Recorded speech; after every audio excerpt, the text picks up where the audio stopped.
there are two important considerations in how I ended up offering film courses at Keene State College. One was I had a good relationship with my students from the beginning, and it was first or second semester I think, so it must have been, I don't know, January, February 1970.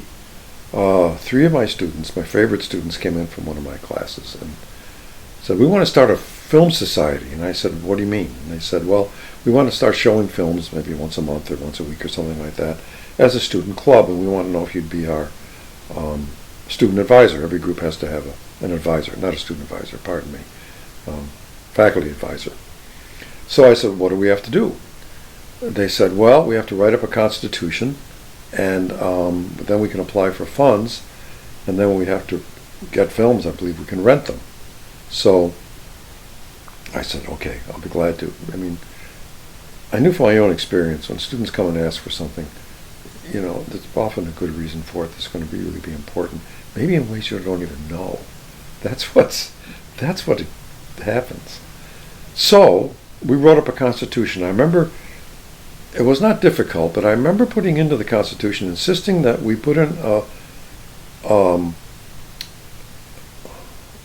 requirement that outsiders from the college campus be allowed to be members. I wanted to make it open to the community. And that right away, when people started coming to the movies, when we started showing them, and there were people from off campus who were interested, they could legitimately come and vote and do things, and they didn't have to be students. It was. I'd imagine it's still in the Constitution, I don't know. That was important because not that much was going on at Keene State College other than sports. Not much was going on that was drawing people to the campus. It was a separate existence. It was the university, the universe rather of the college and the universe of the town. And they really didn't intermingle unless people went to basketball games or things like that. Remember that there was no fine arts center at the time. Not then. That didn't get built till 1979, 1980. So there were no dances being offered. There were no really public events other than sports. During the summer there were musical plays being put on, but there was really nothing else.